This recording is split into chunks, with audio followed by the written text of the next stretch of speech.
Bonjour, donc effectivement je m'appelle Laurence Vacky, déjà je vous remercie d'être là.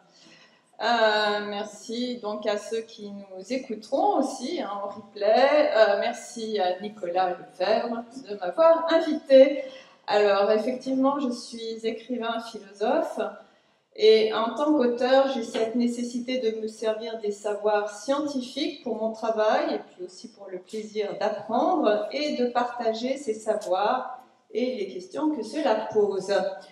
Science et philosophie vont de pair. Rappelons que jusqu'au XIXe siècle, les savants qui étudiaient la nature nommaient cette science la philosophie naturelle.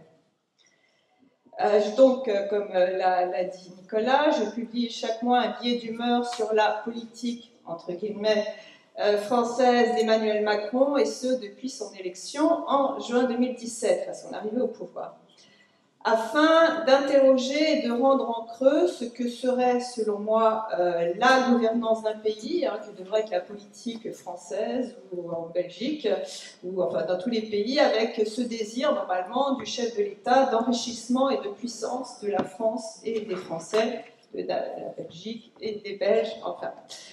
Donc certains ont été effectivement publiés sur France Soir et désormais, depuis le 28 février, je participe à Nexus fait l'actu, donc NRA, sur lequel je lis ces billets. Je souhaite que ces billets soient réunis dans un recueil qui s'intitulera « Emmanuel Macron, un imposteur ?» point d'interrogation. Donc là aussi est la raison pour laquelle... Ah, j'ai plus de son. Si, c'est que je prépare un livre sur le sujet de l'écologisme. Alors l'écologisme, c'est la fausse écologie dont les injonctions dogmatiques ne sont pas sans rappeler ce qu'il s'est produit avec le Covid. J'avais déjà écrit sur ce sujet en 2006. En 2009, ça a été la toile de fond d'un roman qui parlait du greenwashing de la grande distribution. Donc là, c'est un essai philosophique qui pose la question suivante, réduire le CO2, est-ce de l'écologie ou de l'écologisme? Autrement dit, je me qualifie d'artiste philosophe, rêver le monde plus beau et le mettre en acte. Alors justement, le mettre en acte, mettre le monde en acte, c'est être acteur. N'est-ce pas aussi cela d'être citoyen? Tel que le permet notamment ce 7e sommet citoyen. Beaucoup de savoirs vont être dispensés au cours de ces 2 jours, donc sur le médical, le sanitaire, alias la politique médicale, la politique, l'économie, l'agriculture, tant d'éléments qui illustrent que nos démocraties occidentales ne vont pas très bien. C'est le moins qu'on puisse dire. Sommes-nous toujours en démocratie devient une question plus du tout théorique, question sous-jacente avec ses représentations, ses symboliques qui peuvent influencer à accepter l'inacceptable, à le banaliser, à biaiser notre libre arbitre, comme vient de nous le montrer Ludovic Joubert et très certainement Bertrand Scholler, à balayer aussi notre patrimoine, notre héritage, qui est le titre du livre de Virgile Declercq, si nécessaire pourtant à notre liberté, pour le remplacer par des références factices, mais pas inoffensives, au mieux des dérives politiciennes. Quant à des secteurs aussi essentiels qu'est l'agriculture, qui est sacrifiée sur l'autel du libre-échange, qui profite à une minorité sourde aux revendications légitimes des agriculteurs, ce que confirmeront ici Sébastien Béraud et Luc Coffret. Ces décisions venues de l'extérieur d'un pays, sans le consentement de la population, à comprendre avec Adna Mazam ce qu'il en coûte aux Syriens. Alors, répondre à la question, la philosophie permet-elle d'être acteur, donc face à l'écologisme, au covidisme, au terrorisme? Alors, on va commencer par l'écologisme, à écouter ce bruit spécifique de l'écologisme, ce narratif, point d'interrogation, son mantra qui nous répète qu'il faut sauver la planète. En tant que philosophe, évidemment, on se pose des questions, enfin j'espère que tous les philosophes se posent des questions. Qui voir dedans, que comprendre, qu'en faire, ce qui est donc l'objet de mon livre en cours d'écriture. Et déjà cette question, la planète serait-elle en danger? On va peut-être déjà commencer par ça. Alors pour vous répondre en partie, je me sers du livre de Michael Crichton, Jurassic Park, donc c'est un de mes auteurs préférés. Vous raconter rapidement l'histoire, donc ça a été un livre qui est écrit, publié en 1990. Jurassic Park, c'est un parc d'attractions avec des dinosaures revenus à la vie à partir de leur ADN fossilisé. Un projet dirigé par un milliardaire, John Hammond, avec son équipe de généticiens, tous persuadés que tout est sous contrôle et sans danger. Pourquoi il y a toujours de l'espoir quand on croit que tout est sous contrôle.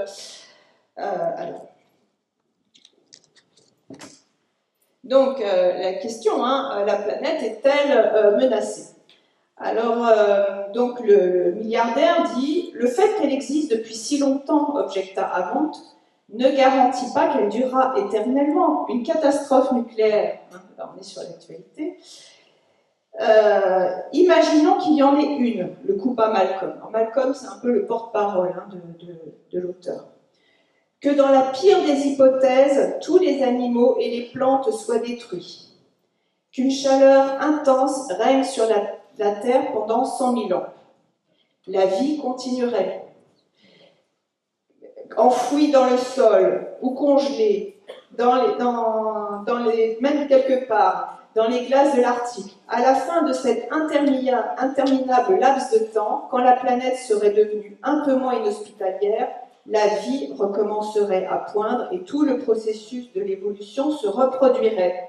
Quelques milliards d'années seraient peut-être nécessaires pour que la vie se développe à nouveau dans toute sa variété, et elle serait naturellement très différente de ce que nous connaissons, mais la planète survivrait à la folie des hommes, la planète survivrait à la folie, et il conclut son paragraphe.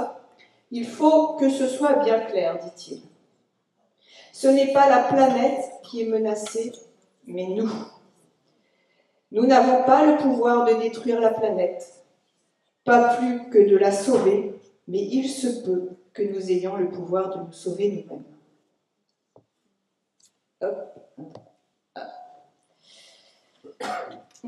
Voilà.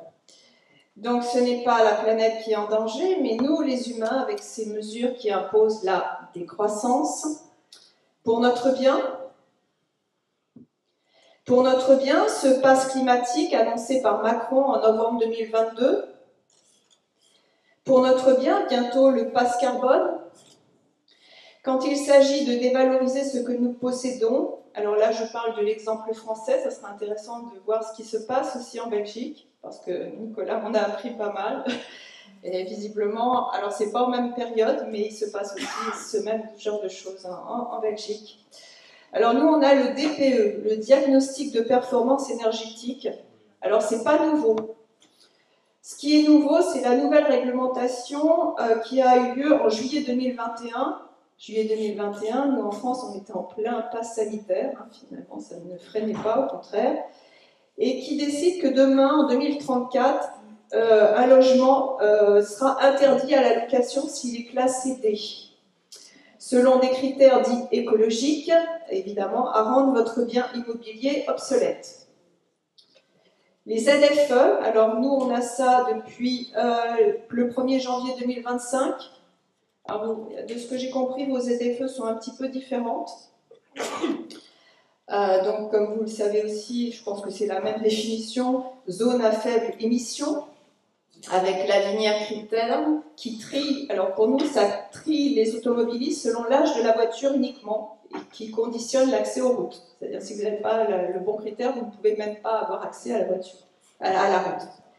Alors dans mon billet d'humeur de février, je précisais notamment comment valider cette conception de l'air qui, si toutefois il était pollué, ce qui reste quand même à se poser comme question, fait qu'en créant des zones sans émission de gaz, ferait s'évaporer la pollution. N'est-ce pas une notion de l'air qui rappelle le nuage de Tchernobyl s'arrêtant en frontière française? Alors, je ne sais pas si pour vous, Tchernobyl, ça s'est arrêté aux frontières belges, pour nous, ça s'est arrêté aux frontières françaises. Quand en plus se révélera à tous ce mythe du CO2 qui pollue, poussant à valider le décarboné, confondu avec dépollué, l'imposture de cette mesure sera complète. Alors, donc, comme je disais, j'ai découvert en Belgique par Nicolas que c'était déjà en place, qui me fait dire la nécessité de communiquer sur ces différents pays, de ces différentes mesures dans nos pays respectifs. Avec la Belgique, en tout cas francophone, nous parlons la même langue. Ici aussi, je pense que nous parlons cette même langue patriotique, à rester des citoyens, à pouvoir décider de nos vies, à être acteurs et à ne pas renoncer de l'être. Quand nos différences permettent de voir aussi les conditionnements culturels inconscients sur lesquels se sont greffées des mesures spécifiques. Alors ça fait penser, vous savez, c'est comme dans les McDo qui changent selon les spécificités de chaque pays pour mieux vendre. Pour mieux vendre. À nous étonner en France que les Belges connaissent déjà les ZFE, quand en Belgique on s'étonne encore de nos auto-attestations pendant le Covid. Et autre soumission, quand chacun a pu et peut être aveugle chez lui à confondre soumission et mesures politiques à suivre. À constater que lorsque les systèmes de direction d'un pays sont gangrénés, corrompus, le citoyen reste malgré tout limité dans son champ d'action et ses libertés quand il est question de réduire sa qualité de vie, de suivre des injonctions écologistes afin de sauver la planète. Ainsi, il ne s'agit pas de juger les manquements des uns et des autres parce qu'à la même place, qu'aurions-nous fait? Que pouvons-nous réellement?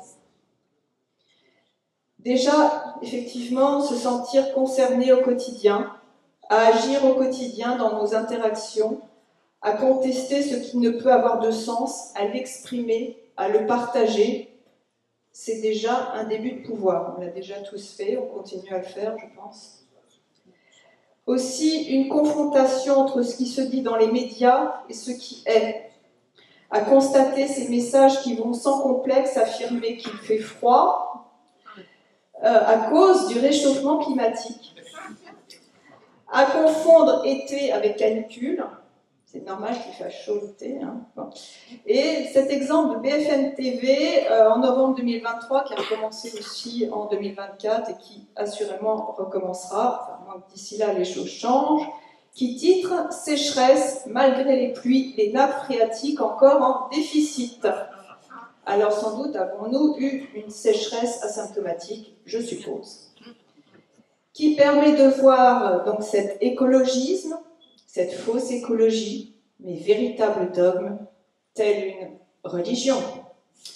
Alors si je juxtapose écologisme et covidisme, parce que mon livre en fait c'est faire le lien entre l'écologisme avec ce qui s'est passé lors de la crise Covid, alors non évidemment le virus, si tant est qu'il y en ait eu un, enfin bon, mais toutes les mesures contraignantes, même liberticides, censées arrêter une épidémie proclamée. De tirer profit de ce cauchemar, de mettre à jour les mêmes processus afin de rendre acceptable, vendable, on nous a vendu quelque chose, des décisions sans explication, sans fondement. Métaphore du lien entre écologisme et covidisme, j'ai nommé ces deux chefs d'orchestre que sont le GIEC. Le GIEC, c'est le groupe d'experts intergouvernemental sur l'évolution du climat. Alors c'est étonnant parce qu'en anglais ça se dit IPCC, Intergovernmental Panel on Climate Change. Il n'y a pas d'experts parce qu'effectivement il n'y a pas d'experts dans le GIEC. Donc le GIEC créé en 1988 et l'OMS, Organisation mondiale de la santé, créée en 1948, cette inquiétante organisation dont nous parlera Jackie Cassou. Alors ces deux chefs d'orchestre sont une émanation de l'ONU, quand même proprement politique. Alors à s'interroger à un moment donné s'ils étaient inconciliables. Quand la crise Covid crée cette récente collision entre le GIEC et l'OMS, Le GIEC, dont la mission serait de lutter contre le plastique et les énergies fossiles qualifiées de pollution, c'est à voir, et l'OMS, lors de la crise Covid, recourant aux masques en plastique, aux gants, au plexiglas, enfin, vous savez, toutes ces productions à base de pétrole, en plus des déchets que cela a créés. Eh bien non, mais vous savez, ils se sont réconciliés. Ils se sont réconciliés lors de la 28e conférence des partis sur le climat, la COP28, qui a eu lieu du 30 novembre au 12 décembre 2023 à Dubaï. Et dans un courrier adressé au président de la COP28, Ahmed Al-Jaber, nous apprenions que plus de, attention, il y a beaucoup de monde, 46 millions de professionnels de la santé lui demandaient de veiller à ce que les négociations de Dubaï aboutissent à une accélération de la suppression des combustibles fossiles décisifs pour la santé de tous. Alors, main dans la main, les recommandations santé vont ici se retrouver alignées, réalignées avec celles du GIEC. Et on a cette autre confirmation de réconciliation qui s'est fait peu de temps après, le 15 janvier 2024.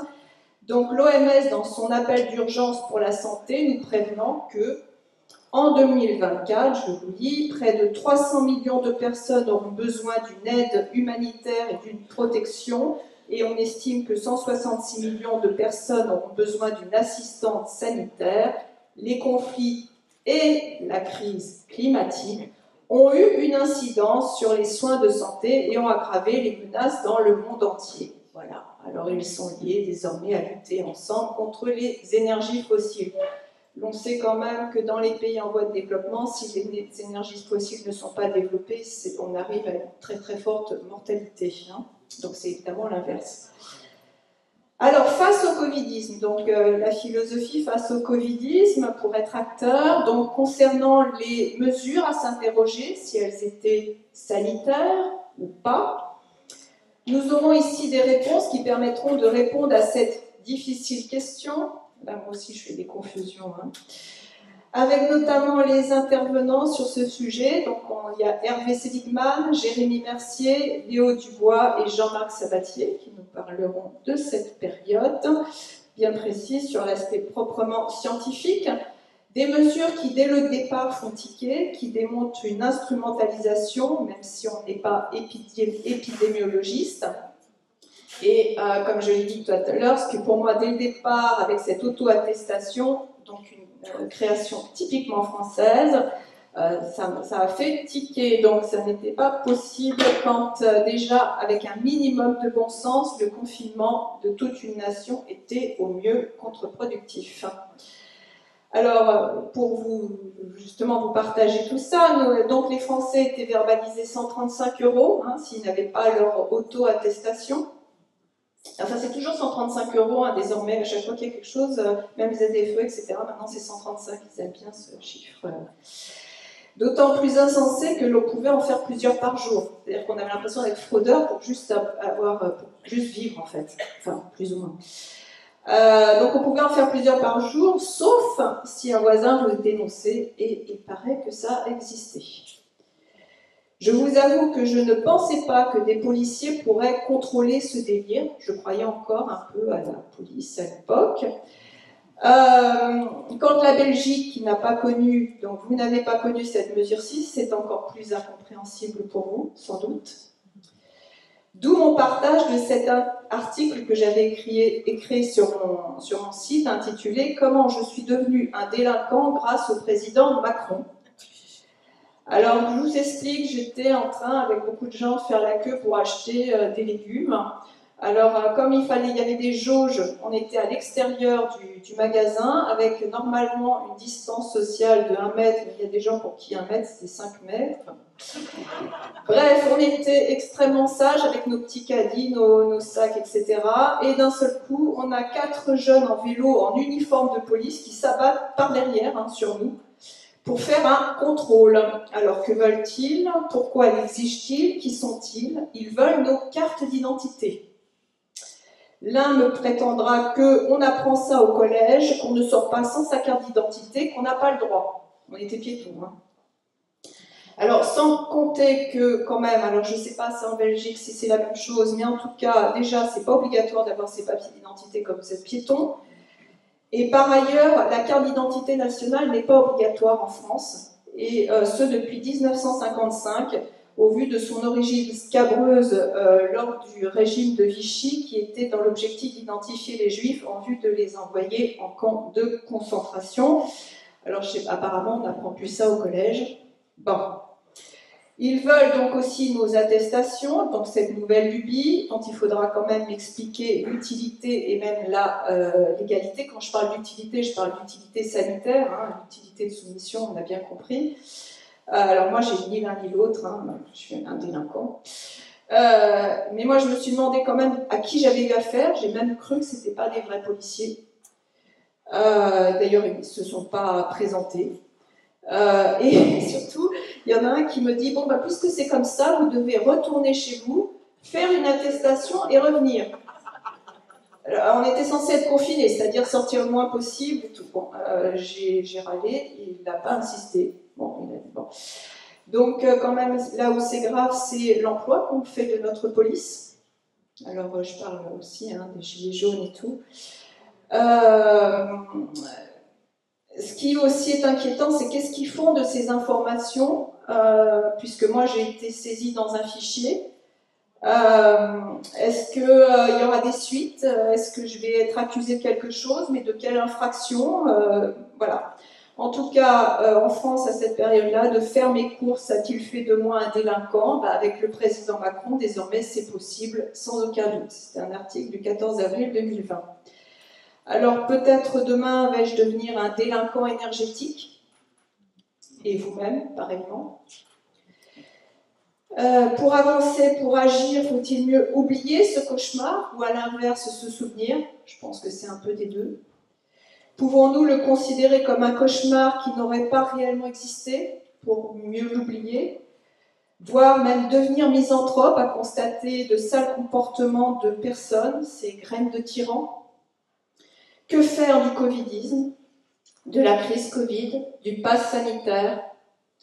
Alors, la philosophie permet non de réagir, mais d'en tirer un enseignement face à cette orchestration de la peur, face aussi aux réactions des populations, face à nos propres réactions, quand nous avons été contraints d'obéir pour éviter la violence des vigiles, se donnant le droit de vous interpeller avec l'approbation des gens autour, par exemple.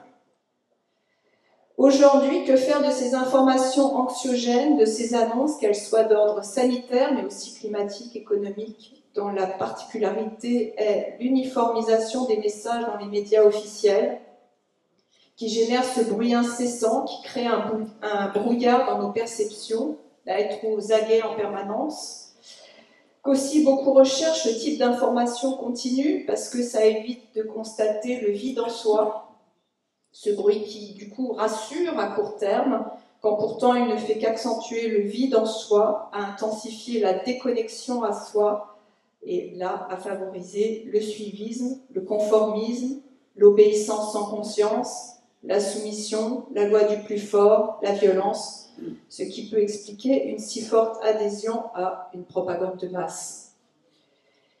Qui aussi a pu convaincre avec la justification scientifique.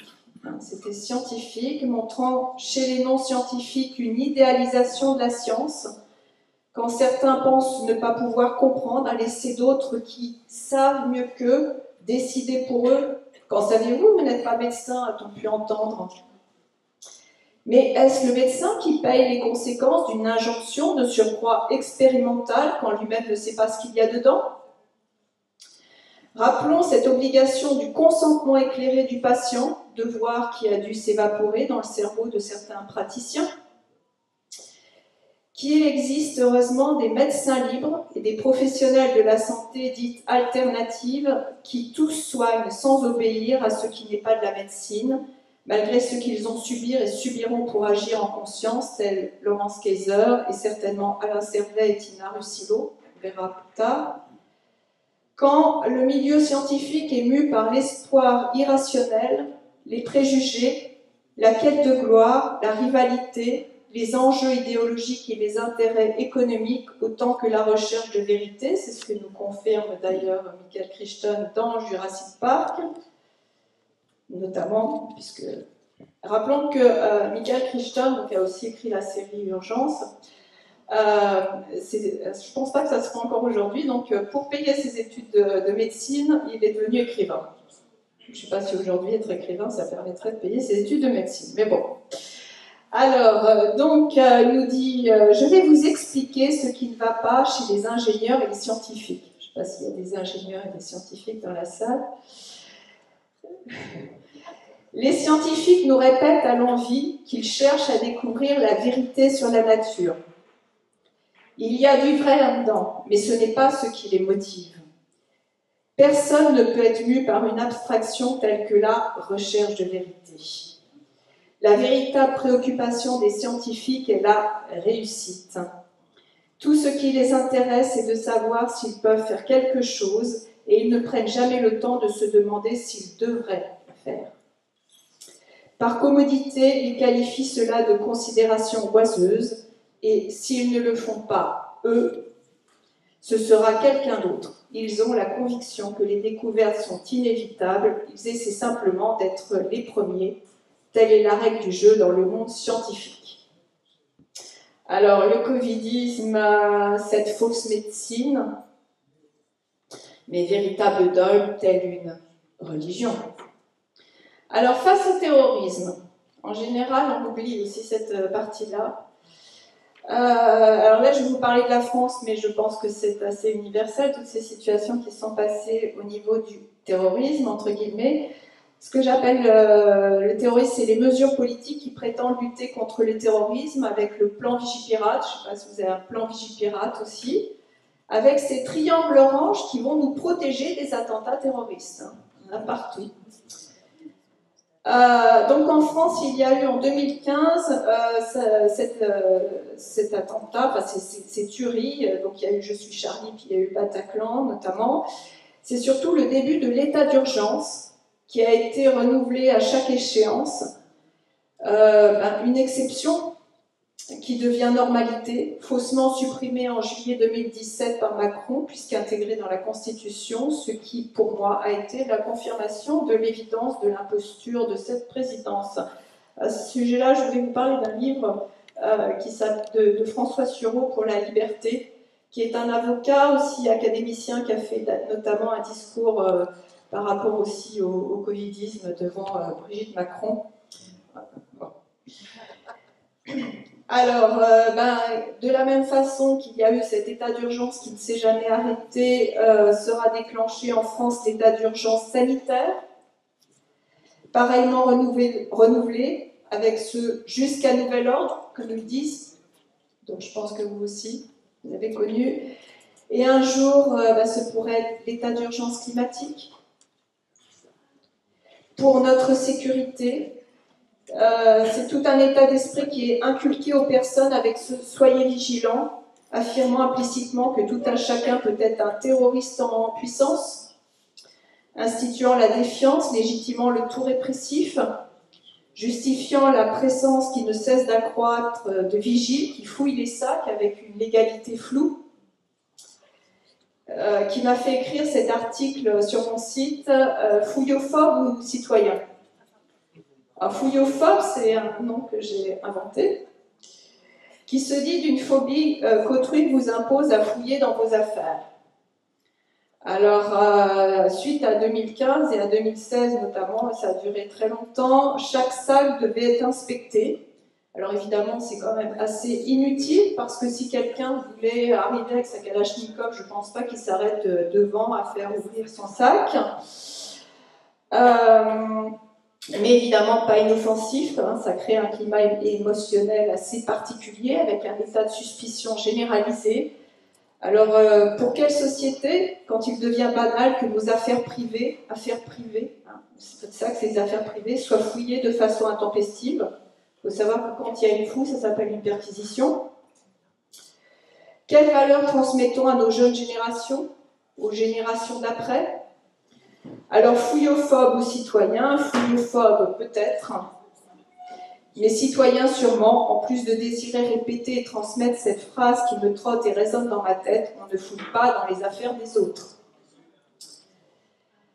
Alors quand simultanément outils de surveillance et protection sont juxtaposés, imposant la nécessité de caméras de surveillance et que cet intrusif n'est que pour notre bien, quand aussi est promis la destruction des images, on ne sait pas quand, dans un certain délai, on n'aura pas le contrôle de toute façon, qui ne peut que s'intensifier avec le tout numérique, avec cette promesse non plus de prévoir, mais de prédire le délit, à condamner cette intention de commettre un délit quand il serait décelé par une programmation algorithmique un comportement considéré comme anormal d'une personne.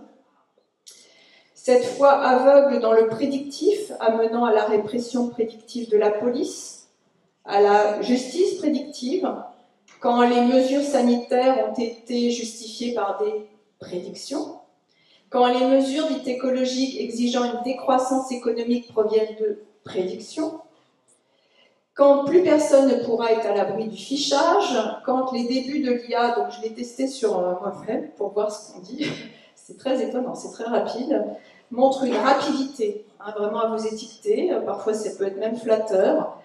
Ça met en avant un fonctionnement qui peut-être demain pourrait être considéré comme répréhensible, donc condamnable, parce que si dans l'IA il y a marqué que je dénonce l'écologie, si on estime que tous ceux qui doivent dénoncer l'écologisme sont potentiellement arrêtés, qui m'a fait écrire cet article intitulé « La 5G, la nouvelle bombe atomique », et de conclure que la 5G c'est pire que l'utilisation de la bombe nucléaire, en ce sens que contrairement à la bombe, personne ne sera épargné, même pas ceux qui se croient les contrôlants et les possédants au-dessus des autres, qui courent à leur propre destruction. Aucun abri ne peut protéger les dérives de l'hypercontrôle, c'est le monde entier qui s'écroule, c'est la destruction ultime qu'entraîne l'usage du tout numérique oublieux de la vie même. Alors, la lutte contre le terrorisme, ce qui nous est présenté comme du terrorisme, rappelons en tout cas en droit français que le terme terrorisme n'est pas défini légalement, donc on peut mettre n'importe quoi dans le terrorisme. Cette fausse sécurité, mais véritable dogme, telle une religion. Alors, pour juxtaposer écologie, covidisme, terrorisme, des troïsmes, ils ont permis de créer la panique, qui fait réagir d'une façon automatique, qui place en spectateur, mettant passivité, voire aussi fait diversion pour cacher d'autres choses qui là devraient nous inquiéter. En tout cas, assurément, empêche d'agir en conscience, en acteur. Quand des indices facilement décelables indiquant ces raccourcis, ces simplismes, qui ne sont pas le résultat d'expérimentation ni d'observation, c'est des termes très importants, on a les généralisations, c'est toujours et jamais, c'est toujours comme ça sera jamais comme ça. Là, on est dans de la propagande. Les pourcentages en lieu et place des chiffres bruts, c'est pas Pierre Chalot qui dira le contraire. La corrélation confondue avec la relation de cause à effet, tout peut être corrélé. Ceci dit, là, ils se servent de ça pour empêcher la relation entre une maladie et la vaccination. Comme quoi, ça peut être à double tranchant. Le pour ou contre, la dualité, le tout ou rien, le modèle binaire, que j'appelle binarisme, quand il devient dogmatique. Aussi, la prise de conscience que les prédictions ne sont pas ce qui est. Faire la différence entre prévoir et prédire, entre les prévisions météo et les prédictions météo. Quand les chiffres, aujourd'hui, des modèles prédictifs sont utilisés à la place des observations, à la place du terrain, que ce serait scientifique, donc indiscutable, et que les mesures politiques désormais ne se basent que sur ces prédictions, voire des spéculations. Rappelez quand même que l'on ne peut rien prévoir, que la vie est fondamentalement imprévisible. Donc, vous lire ce passage. Les premiers ordinateurs ont été construits à la fin des années 40 parce que des mathématiciens comme John von Neumann pensaient que celui qui disposerait d'un ordinateur, une machine capable de traiter simultanément d'un grand nombre de variables, serait en mesure de faire des prévisions météorologiques. Je rappelle que le livre a été écrit en 1990. Réussir enfin à faire entrer le temps dans le champ de la connaissance, et pendant 40 ans, les hommes ont poursuivi ce rêve. Ils ont cru que pour faire des prévisions, il suffisait d'emmagasiner des informations, que si l'on avait des connaissances suffisantes, on pouvait tout prévoir. Depuis Newton, c'est une croyance chère aux scientifiques. Et alors, la théorie du chaos, vous savez, c'est symbolisé par cette aile du papillon qui, en bougeant, ferait bouger de l'autre côté de l'hémisphère, que ce n'est qu'un mirage. Elle nous apprend qu'il est absolument impossible de prédire certains phénomènes. Le temps qu'il fera ne peut pas être prédit au-delà de quelques jours à l'avance. Tout l'argent dépensé pour les prévisions à long terme, un demi-milliard de dollars en quelques décennies, j'ose imaginer combien ça serait aujourd'hui, est de l'argent gaspillé, dépensé en pure perte. Une entreprise aussi illusoire que de vouloir transformer le plomb en or. Nous nous moquons de ce que les alchimistes essayaient de faire, mais les générations futures se moqueront de nous de la même manière. Nous avons tenté l'impossible et nous y avons englouti en vain des sommes considérables. Il existe en fait de grandes catégories de phénomènes qui, par essence, sont imprévisibles. Donc, cette prédiction confondue avec de la science est un retour en arrière malgré la haute technologie.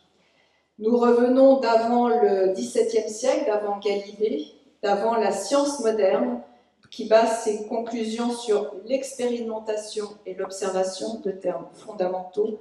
Alors, le progrès technique nous ferait-il reculer, en plus de tirer un trait sur nos libertés fondamentales?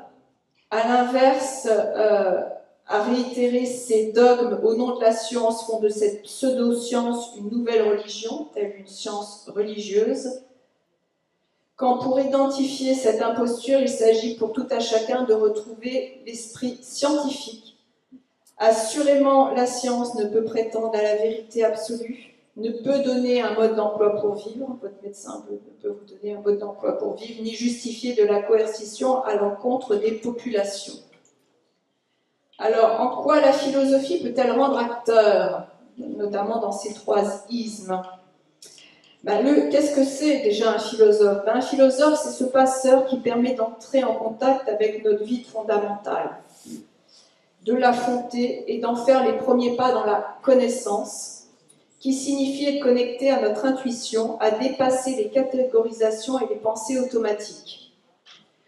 Ainsi, être en contact avec ce même vide dont se servent les propagandistes pour manipuler, que les médias anxiogènes semblent combler quand ils renforcent ce vide, à agir comme une drogue, à rendre addict. Alors addict, en fait, c'est pas un mot, c'est un mot qui c'est pas un anglicisme, ça vient d'addictus en latin qui signifie esclave assujetti. Ainsi, à dépasser le maniement des concepts philosophiques, ce qui peut être très intéressant, mais l'état d'esprit philosophique offre de voir ce qui est une perception amplifiée de l'actualité.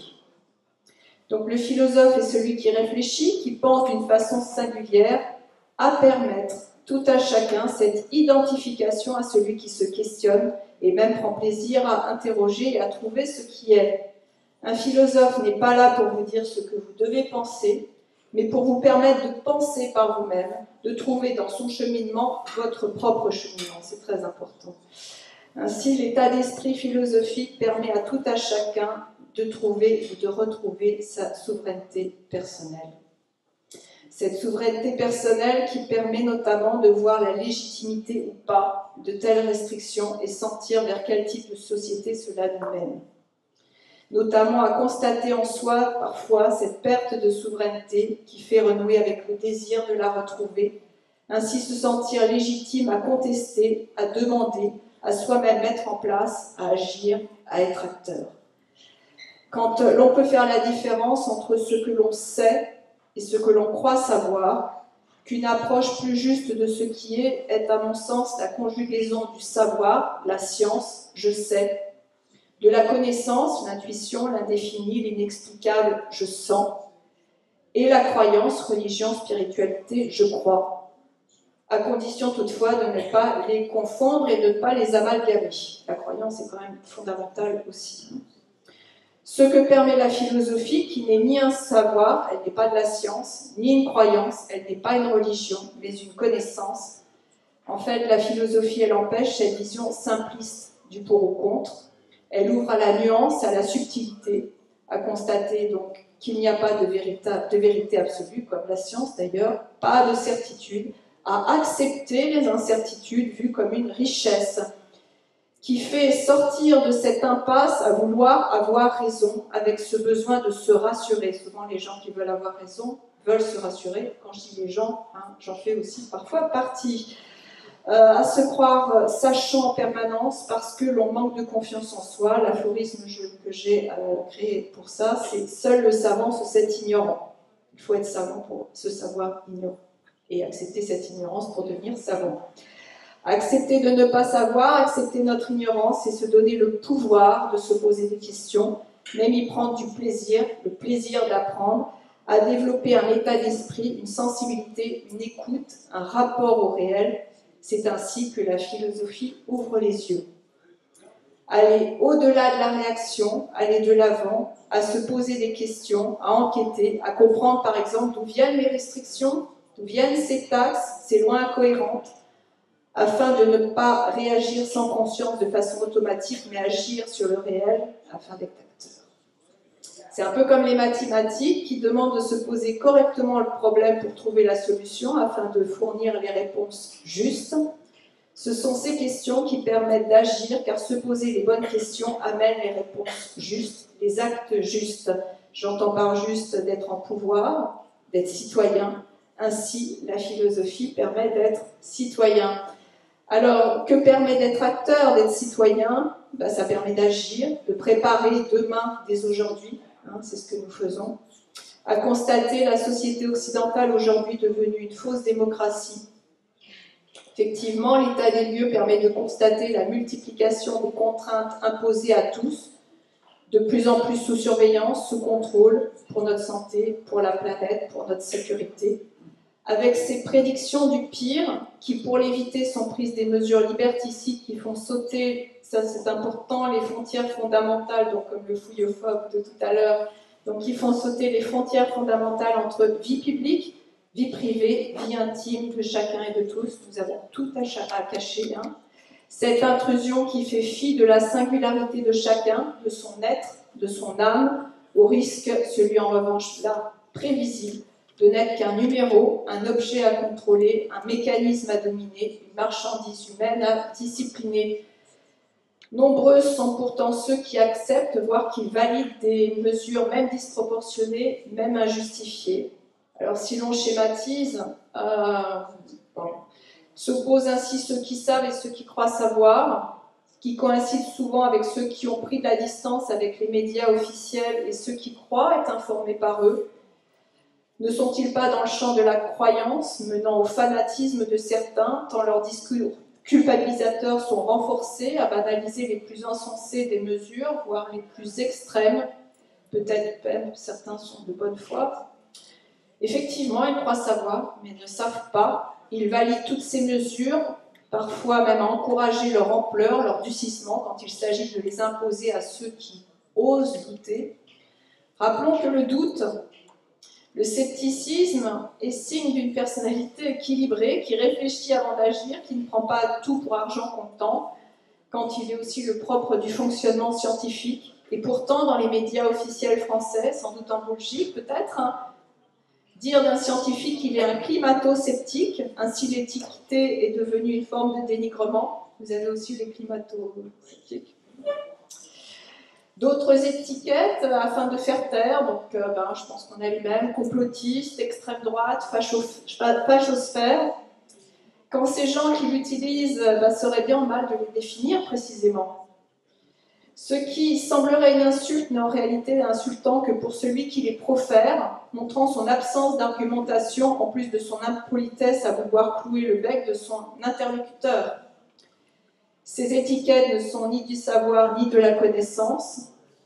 Être acteur, être citoyen, amène à s'interroger sur ce que l'on sait, croit-on ou sait-on, notant que suivant les sujets, certains ont compris que le Covid, ont compris pour le Covid mais pas pour le CO2. Certains voient le prétexte climatique mais confondent plastique avec déchets plastiques.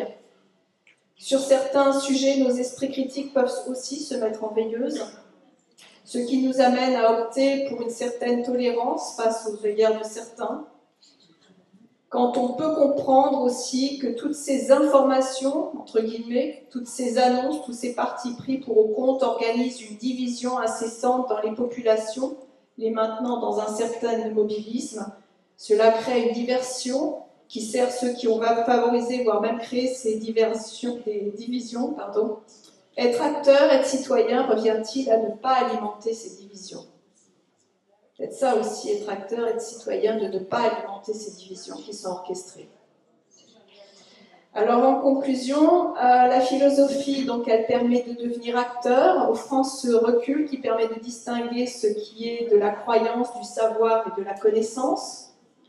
Elle permet cette lucidité sur ce qui est, quand, avouons-le, la lucidité n'est pas toujours très confortable.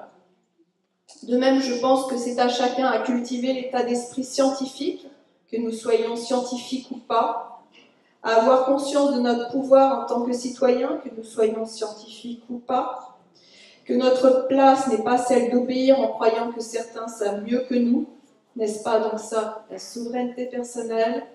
En revanche, ce qui est de l'ordre philosophique, cet état d'esprit philosophique qui fait accepter que l'on ne sait rien tout à fait, qui alimente le plaisir de chercher, d'apprendre et encore de partager, quand il s'agit d'accepter, d'enfin savoir que l'on ne sait rien, comme l'a si bien dit Gabin.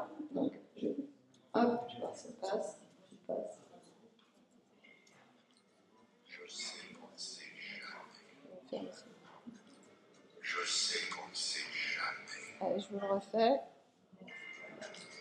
On entend ? Je sais qu'on ne sait jamais. Je sais qu'on ne sait jamais. Voilà, donc Gabin qui nous dit maintenant je sais qu'on ne sait jamais. Cette recherche sans fin, une recherche pour elle-même. N'est-ce pas cela la science? N'est-ce pas cela être philosophe? N'est-ce pas cela la vie même? Je vous remercie.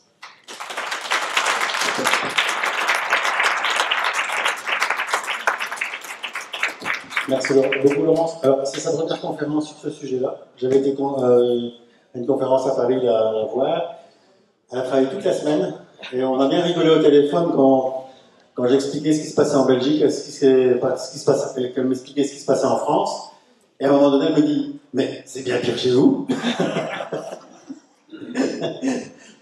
Alors justement, j'ai reçu un message ici de quelqu'un qui habite XL. Et j'en avais déjà parlé avec le docteur Kifiko. Vous savez qu'à Bruxelles, dans la région bruxelloise, il y a une circulaire qui est venue dans toutes les communes bruxelloises. Ils sont occupés d'enlever 25% des places de parking. Pour que justement, votre mobilité soit encore de plus en plus réduite. Et je pense qu'en France, c'est pareil aussi. C'est d'ailleurs ce qui a fait prendre conscience en 2006 du problème. Alors ça, à la fin de la distribution des sacs de caisse en plastique au Naturalia, le plastique, il y a beaucoup de choses à dire parce que ça a énormément pris cette idée du plastique polluant, alors que ce qui est polluant, ce sont bien les déchets plastiques. Mais bon. En 2006, donc moi, je suis parisien, et nous, on avait Delanoë avec un gars qui s'appelait Denis Baupin, écologiste. Et l'idée, c'était interdit de circuler, interdit de stationner. C'est quand même une injonction paradoxale, contradictoire. Et là, commencé dans mon quartier, on se garait, mais avec une facilité déconcertante. On avait même encore des rues à stationnement gratuit. Je sais, ça fait rêver. Et voilà, et on a eu, nous, dans une petite rue, des trottoirs dignes des Champs-Élysées. Évidemment avec plus de possibilité de se garer. Et là, ça recommence. Justement, on a un panneau d'affichage de Anne Hidalgo, qui a bien pris le relais, mais plus affirmé, qui nous invite le 23 mars, lors référendum, peut-être cette notion du référendum, à nous demander si on est d'accord ou pas pour ça, donc déjà comme ça a commencé depuis 2006. Et dans mon quartier, il y a 3 rues déjà qui sont en train d'être cassées. Donc c'est d'abord cassé et après on va nous demander par référendum, donc nous, Hidalgo. Hein. Donc c'est la même. On a un signalement. C'est un référendum ou un questionnaire? Parce que les questionnaires sont vraiment orientés. Ah ben de toute façon, comme nous, on a Macron qui nous a, c'est ce que je disais dans le billet d'humeur de février, il va nous faire un référendum aussi, mais il ne sait pas encore quel thème. Donc de toute façon, ça sera aussi très orienté. Et puis on ne sait pas encore quelle date, mais l'entourage nous dit que c'est pour bientôt. Voilà. Il y a une question dans la salle. Mais effectivement, c'est orienté. Le scandale à Bruxelles aussi, enfin en Belgique, c'est que tous les parkings sont. Enfin, il faut payer tout le temps sur des bornes comme à Paris, mais maintenant c'est des sociétés privées qui s'en occupent et ils ne se gênent pas de verbaliser. C'est des sociétés privées qui verbalisent aussi, c'est même plus des policiers qui verbalisent. Et quand on va chercher qui est responsable de ces sociétés, on trouve toujours des groupements où il y a des politiques dedans. Donc on empêche les gens de se stationner, et puis après on fait des parkings privés, où là encore c'est une fois des politiques qui gèrent. Et intéressez-vous au bâtiment fédéral. Intéressez-vous au bâtiment du fédéral. Souvent c'est des bâtiments qui ont été construits, qui sont loués par les politiques à l'État. Bon, merci pour vos propos. Et il y a quelque chose quand même de très actuel et concret. C'est notamment, vous parlez des ZFE, oui, des interdictions. Je me suis entraînée à le dire. Oui, du CO2. Ouais. Mais on ne parle que si peu souvent des dégâts de l'environnement, de la guerre. On ne parle plus de l'agent orange qu'on a mis sur les forêts vietnamiennes, cambodgiennes, laotiennes, et dont les populations ont toujours, ressentent toujours. On parle non plus des obus à uranium appauvri. Et le grenier de l'Europe qu'est l'Ukraine, où on va envoyer, nos enfants et petits-enfants se faire tuer. Le grenier de l'Europe, la terre, les nappes phréatiques vont être complètement polluées. Et donc, mettre en avant cela au regard des mesures qu'on prend de coercition vis-à-vis de la population, ça ne tient plus debout. Il y a une question, madame. Moi, j'ai une question, mais qui ne s'adresse pas vraiment à vous. En fait, il me semble qu'en Belgique, on doit avoir sa carte d'identité sur nous.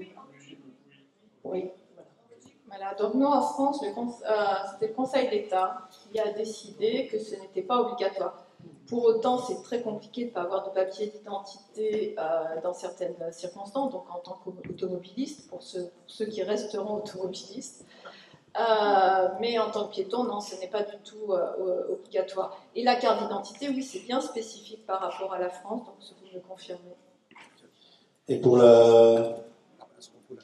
Oui, tu as une question? Non, c'est juste expliquer une chose légale par rapport à la carte d'identité en France. Ouais, bon, après. Ça va? On va couper. Alors, les nouvelles cartes d'identité, ici, je vais devoir y passer aussi. Donc, vous savez qu'en Belgique, maintenant, on met nos empreintes digitales, hein, c'est obligatoire. Enfin, maintenant, je ne sais pas comment, je vais me débrouiller pour que... Enfin, ils les ont déjà à la police belge, donc... déjà, difficile de dire non. Oui?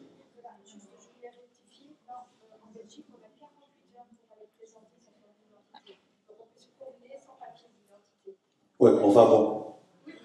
Ouais. Donc on a un délai de 48 heures pour aller à soirée, mais à partir de 12 ans, tu dois avoir ta carte d'identité en Belgique. Ouais.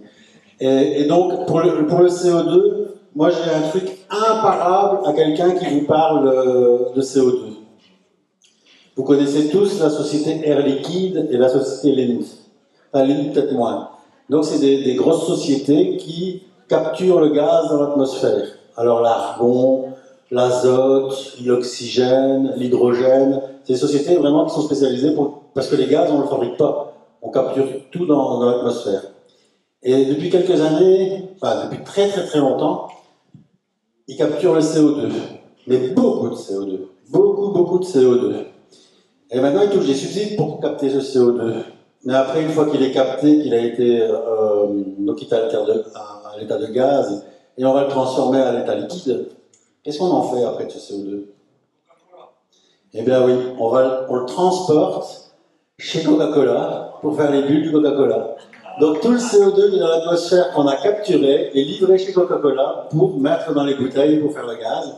Puis donc chaque fois que quelqu'un ouvre une bouteille Coca, bah, il remet du CO2 dans l'atmosphère. Mais ça, c'est bien. c'est la finance. Donc ça, c'est vraiment quelque chose. Enfin, donc quand il y a quelqu'un qui vous parle de CO2, vous lui expliquez ça déjà, ça c'est déjà pas mal. Et comme il y a quelques jours, il y a quelqu'un qui m'a expliqué, les jeunes, ils sont pour le climat, ils sont pour l'écologie, ils sont tout ça. Et alors, il faut leur dire, bah alors, on va te retirer ton téléphone. La discussion finit directement. Ça, c'est aussi quelque chose d'imparable. Il y a aussi autre chose, si tu regardes sur une chaîne par rapport à la météo, par rapport à la qualité de l'air, bah, tu as tous les éléments, je suis en train de les rechercher, voilà, hop. Donc on va parler du dioxyde de soufre, du dioxyde d'azote, du monoxyde de carbone, de l'ozone, des particules en dessous de 10 microns, particules en dessous, donc les particules fines en dessous de 2,5 microns. Alors déjà, en général, c'est très en dessous du seuil, ça c'est la première chose, mais nulle part ne figure le CO2 par rapport à la pollution de l'air. Et ça, c'est pas moi qui le dis, c'est Airparif. Hein. Alors sans doute vous avez la même chose, c'est-à-dire que le CO2 ne fait pas partie du calcul de l'air dans vos applis météo. Évidemment. Donc voilà, j'ai un autre élément de réponse pour celui qui posera la question. La fois passée, j'ai vu à Paris, il y avait ils venaient d'installer un captage pour les pollutions d'air. Donc quelquefois, ils mettent comme ça des stations météo. Ils l'avaient mis à un feu rouge juste à l'endroit où tous les pots d'échappement sortaient. Donc quand on veut manipuler les chiffres. Alors bonjour, moi j'ai juste une petite observation par rapport à ce que vous dites sur les gaz rares. Moi je rencontre beaucoup de gens qui sont il y a un réchauffement climatique, on va tous mourir, etc. Et la politique qui est engendrée, qui est faite aujourd'hui, c'est pour sauver la planète. Bon, notre vie sur la planète, c'est un clin d'œil. Elle n'a pas attendu après nous pour vivre. Sinon, il y a des chiffres qui sont quand même parlants. Simplement, même je discutais avec des profs ou des gens intelligents, cultivés surtout, c'est qu'il y a 20% d'oxygène, 79% d'azote et 1% d'autres gaz. Donc vous avez nommé tout à l'heure des gaz rares, et dont le CO2. Le CO2, c'est 0,0358% de ce qu'on a sur Terre dans l'air qu'on respire. Sachant que si ça descend en dessous de 0,02%, le règne végétal s'éteint. Donc il en faudrait même plus aujourd'hui de CO2. Et j'ai retrouvé un vieux documentaire sur Arte, il y a 7-8 ans, qui parlait justement du CO2, en disant tout simplement que le CO2 augmente, car c'est une incidence du réchauffement. Oui. Et 800 ans plus tard... 900, j'avais même lu 900, allez. On sera plus pour le voir. Hein. En tout cas, oui, c'est complètement... Alors là, c'est même plus de la corrélation. Ouais. Est-ce qu'il y a encore une question? Et effectivement, alors là, bon, ce n'est pas le contenu du livre que je prépare, mais si par Bill Gates réussissait à nous priver de CO2, on serait tous morts, effectivement. C'est un outil de destruction que de retirer le CO2. C'est fondamental, et d'ailleurs, quiconque a une serre professionnelle sait que le CO2 est fondamental pour le végétal. Tout à fait. Merci beaucoup Laurence, on peut l'applaudir. Merci pour ton déplacement. Je crois que tu sors bientôt un livre. Si je m'abuse, tu sors bientôt un livre. Ben oui. C'est ce que j'expliquais. Alors, j'ai pas encore donné le titre exact, mais effectivement, c'est l'idée. Est-ce que le CO2, parce que moi, je pose la question en tant que philosophe, pour faire se poser la question, est-ce que le CO2 est de l'écologie ou de l'écologisme? Voilà. Alors voilà. C'est un axe, hein, c'est un axe par rapport à tout, toute la France. Merci Laurence.